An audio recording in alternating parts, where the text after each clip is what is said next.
जब नए नए साधक गायत्री मंत्र का जाप करना शुरू करते हैं तो इस भ्रम में बहुत ज़्यादा रहते हैं, या फिर इस दुविधा में रहते हैं, कह सकते हैं इस बात को भी, कि हम किस चीज़ का ध्यान करें। गायत्री माँ की इमेजेस का ध्यान करें, यानी कि उनकी फ़ोटो का ध्यान करें, या फिर किसी और का ध्यान करें। क्योंकि बहुत से लोगों का कहना है कि गायत्री नाम की कोई अन्य देवी नहीं है। गायत्री माँ परमेश्वर हैं, वही परमपिता हैं, वो सब कुछ हैं। मतलब उनको अलग से परमेश्वर का नाम धर के माँ देवी गायत्री नाम की कोई अलग से देवी नहीं है। वो अलग से, मतलब जैसे कहते हैं मैं एक अलग व्यक्ति हूँ या सामने वाला बैठा एक अलग व्यक्ति है, वो इस तरह से कोई अलग नहीं है। ईश्वर ही है वो एक तरह से। तो बहुत से साधक इस दुविधा में पड़ जाते हैं कि किसका ध्यान करें आखिर, जब गायत्री माँ नाम की कोई अन्य देवी नहीं है, वो परमेश्वर ही हैं। और परमेश्वर हैं कैसे, किसी को नहीं पता। राम का ध्यान करें, कृष्ण का ध्यान करें, या फिर किस परमेश्वर का ध्यान करें, ओम का ध्यान करें, किसका ध्यान करें, ये समझ नहीं आता है जो नए साधक होते हैं। यदि ध्यान की बात की जाए तो ध्यान क्यों लगाया जाता है? ध्यान इसलिए लगाया जाता है ताकि गायत्री मंत्र का जब हम जाप करें तो वो ध्यान हमारा लग सके, हमारा ध्यान इधर से उधर ना भटके, गायत्री मंत्र में ही हमारा ध्यान रमा रहे। तो या तो हम गायत्री मंत्र का ही जाप करते जा रहे हैं, उसी के शब्दों पर ध्यान देते चले जाएं, तो भी हमारा बेड़ा पार हो जाएगा। यह ध्यान भी बहुत अच्छा ध्यान है, लेकिन सबसे उत्तम ध्यान की बात यदि कर रहे हैं हम, तो देखिए पहले तो आप इस भ्रम में ना पड़ें कि हम गायत्री माँ का ध्यान करें या किस परमेश्वर का ध्यान करें। आपको जिसका भी ध्यान अच्छे से सुगमता से लगता है, आप जिसका भी ध्यान अच्छे से लगा पाते हो, उसका ध्यान करिए। सबसे उत्तम ध्यान होता है उगते हुए सूर्य का ध्यान करिए, या फिर आप दीपक जलाते हो, दीपक पर पहले थोड़ी देर दीपक को देखिए, उसके बाद आंखें बंद करके गायत्री मंत्र का जाप करते जाइए और उस जलते हुए दीपक की लौ को देखने का प्रयास करिए। तो ये सबसे उत्तम ध्यान माने गए हैं। अब लोग इस दुविधा में पड़ जाते हैं कि गायत्री माँ का भी ध्यान हम क्या कर सकते हैं? हाँ, बिल्कुल कर सकते हैं। उनकी आप या तो कोई प्रतिमा रख लें, फोटो रख लें, उनको देखिए, ध्यानपूर्वक देखिए और माँ गायत्री के उस स्वरूप का ध्यान कीजिए। कुछ लोगों मेरे से इस सवाल को भी करते हैं कि दीदी एक बात बताइए कि जब गायत्री नाम की कोई अन्य देवी नहीं है, तो देवी माँ की प्रतिमा को, गायत्री माँ की प्रतिमा को फोटो के रूप में देख करके ध्यान क्यों करें? हाँ, ये बात सत्य है, गायत्री माँ ही परमेश्वर हैं, परम पिता परमेश्वर हैं। कोई देवी नाम की, इस तरह की गायत्री नाम की कोई अन्य देवी नहीं है। वही परम पिता परमेश्वर है, सृष्टिकर्ता है, रचयिता है, सब कुछ है। लेकिन हमारा ध्यान कहीं और लगता नहीं है, ना दीपक की लौ में लगता है, ना उगते हुए सूर्य में लगता है।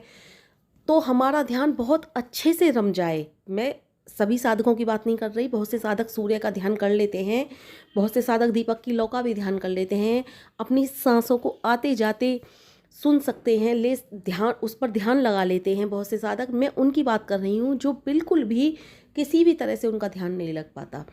तो जब हमारा ध्यान कहीं नहीं लग पाता और हमें परमेश्वर का एक स्वरूप चाहिए, तो हमने माँ गायत्री की भी एक प्रतिमा को उसी रूप में देख लिया कि माँ गायत्री ऐसी हैं और हमको इनका ध्यान करना है, तो हमको ध्यान लगाना है। तो ध्यान लगाने के लिए हमने माँ की प्रतिमा को अपने मन में बसा लिया है कि ये माँ है, इनका हमें ध्यान करना है। वो ध्यान माँ की प्रतिमा को किस लिए बसा करके किया है? ताकि हमारा ध्यान इधर से उधर ना जाए, हमारी ये दुविधा दूर हो जाए कि हम किस चीज़ का ध्यान करें। तो हमारी ये दुविधा दूर हो जाती है कि हम किस चीज़ का ध्यान करें। या फिर आपको किसी भी तरह की कोई मनवांछित फल प्राप्ति के लिए, या फिर आप कोई किसी लक्ष्य की प्राप्ति के लिए गायत्री मंत्र का जाप कर रहे हो, तो आप उसी प्रकार से ध्यान कर सकते हैं। जैसे आपको धन की प्राप्ति के लिए गायत्री मंत्र का जाप करना है, तो आप माता लक्ष्मी की प्रतिमा का ध्यान कीजिए।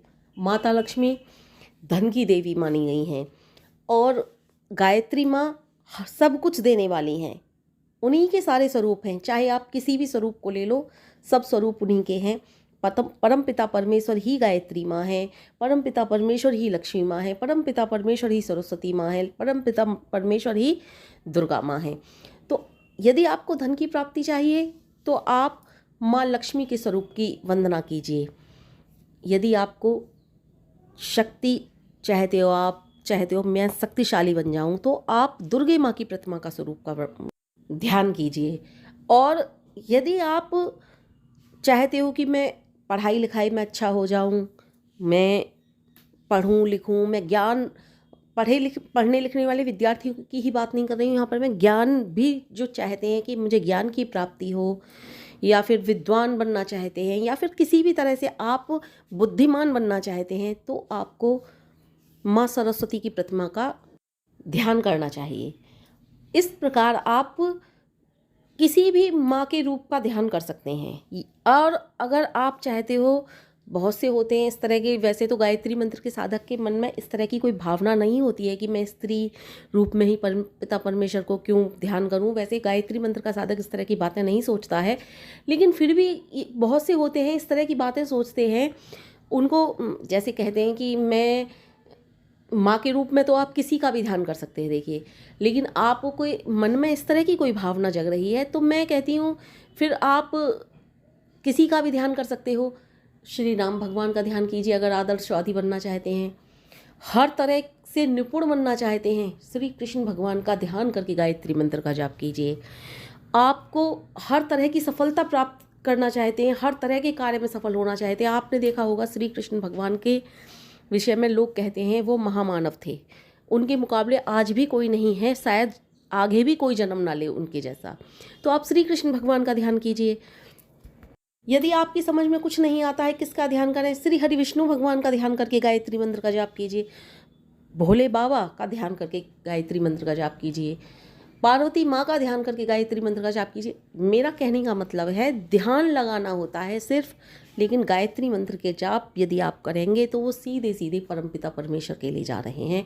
आप किसी को भी गुरु के रूप में मानते हो तो उनका भी ध्यान करके गायत्री मंत्र का जाप कर सकते हो। तो बहुत से लोग कहेंगे जी अगर हम भोले बाबा का ध्यान करके गायत्री मंत्र का जाप करते हैं तो वो भोले बाबा का तो मंत्र है नहीं, तो हम क्यों भोले बाबा का ध्यान करके गायत्री मंत्र का जाप करें। ऐसी बात नहीं है। यदि आपने भगवान शिव का ध्यान करके गायत्री मंत्र का जाप किया, तो गायत्री मंत्र का जाप आप परमपिता परमेश्वर के लिए कर रहे हैं, लेकिन ध्यान आपने शिव जी के चरणों में लगाया, शिव जी का ध्यान किया, तो वो ध्यान आपका इधर से उधर नहीं भटकेगा, आपका ध्यान लग जाएगा। ध्यान केवल व्यक्ति विशेष के लिए नहीं होता है, ध्यान इसलिए होता है कि हमारा मंत्र के जाप में भी ध्यान लग जाए, और हम किसी विशेष कार्य के लिए गायत्री मंत्र का जाप कर रहे हैं तो उस चीज़ के लिए भी हम उसी प्रकार ध्यान लगाएं। यदि आप भगवान शिव का ध्यान करोगे तो आप योग की तरफ भी मुड़ोगे। यदि आपको योगी बनना है, आपको बहुत ज़्यादा योग में परिपक्वता हासिल करनी है, तो भगवान शिव का ध्यान करके भी आप गायत्री मंत्र का जाप कर सकते हो। लेकिन मेरा मानना तो यही है कि आपको दीपक की लौ का ध्यान करना चाहिए। मैं सर्वोत्तम जो ध्यान मानती हूँ वो 2-3 ही ध्यान को मानती हूँ। एक तो दीपक की लौ को आप ध्यान में रखिए और ध्यान कीजिए, या फिर आपको सूर्य को उगते हुए देखना है और उसका ध्यान करना है। मन के भाव ऐसे ही रखने हैं कि जैसे सूर्य भगवान तुम अपने चारों तरफ इस प्रकाश को फैला देते हो, इतने ऊर्जावान हो, हमको भी इसी प्रकार ऊर्जावान बनाना है परमपिता परमेश्वर। परमपिता परमेश्वर से प्रार्थना इस तरह से करनी चाहिए आपको। और उसके बाद आप सांसों पर भी ध्यान केंद्रित कर सकते हो, वो ध्यान भी सर्वोत्तम माना गया है और मेरे हिसाब से भी वो बहुत अच्छा ध्यान है। दूसरा ध्यान आप अपनी भ्रुकुटी के बीच में लगा सकते हो, जहाँ स्त्रियां बिंदी लगाती हैं, लेकिन वहाँ पर अधिकतर लोग ध्यान कर नहीं पाते हैं। वो बताते हैं कि हमारे सर में दर्द हो जाता है यहाँ पर ध्यान करने से, लेकिन जिनका ध्यान वहाँ पर लगता है तो बहुत अच्छी बात है, और जिनका ध्यान वहाँ नहीं लगता तो उसके लिए भी बहुत सारे मैंने बताए हैं। कहीं भी लगा सकते हो, अपने हृदय में ध्यान लगा सकते हो, हृदय का ध्यान भी सर्वोत्तम ध्यान माना गया है। अपने हृदय के बीच में ध्यान लगाइए, और आप किसी भी तरह से, मतलब कि मैंने इतने सारे ध्यान बताए, इसमें कोई भ्रमित होने वाली बात नहीं है। आप कहीं भी ध्यान लगा सकते हो। अगर यही है कि हम इमेजेस का किसका ध्यान करें, तो दीपक की लौ का ध्यान करिए, उगते हुए सूर्य का ध्यान करिए, या फिर ऐसे ही आंखों को बंद करके बैठ जाइए और आंखों में के आगे जो, जैसे आप प्रकाश के आगे बैठे हो तो प्रकाश का आएगा तो उसी का ध्यान कीजिए, अंधेरे में बैठे हो तो अंधेरा दिखाई देगा उसी का ध्यान कीजिए। धीरे धीरे धीरे धीरे वो ध्यान आगे बढ़ेगा और आपको अन्य तरीके की प्रतिमाएं दिखाई देने लगेंगी, अन्य तरीके की आकृतियाँ दिखाई देने लगेंगी। और गायत्री माँ का भी ध्यान कर सकते हैं, किसी का भी ध्यान कर सकते हैं। इसमें कोई भ्रमित होने वाली बात नहीं है कि हम किस तरह से ध्यान करें। तो मैंने आपको ध्यान के विषय में इसलिए बताया कि बहुत सारे लोग भ्रमित होते हैं कि किस तरह से ध्यान करें। गायत्री मंत्र का जाप करते हैं तो हमारी समझ में नहीं आता, क्योंकि ये गायत्री मंत्र है और गायत्री मंत्र सीधे परमपिता परमेश्वर को प्राप्त होता है। तो हमें ध्यान किस तरह से करें, किस चीज़ का करें? आप अपने गुरुदेव का ध्यान करें, किसी का भी ध्यान करें। गायत्री मंत्र के शब्दों पर ध्यान टिकाइए या फिर गायत्री मंत्र के शब्दों का ही ध्यान करिए। तो इस तरह से आप किसी का भी ध्यान कर सकते हैं। ध्यान केवल इसलिए बताया गया है कि आप ध्यान करके गायत्री मंत्र का जाप करेंगे तो ज़्यादा फायदा होगा। आपका ध्यान इधर से उधर नहीं भटकेगा, सीधे गायत्री मंत्र के जाप में लगेगा और आपको जो फायदा 1% होता है वो 100% होकर रहेगा फायदा। तो इस तरह से आप किसी का भी ध्यान कर सकते हैं।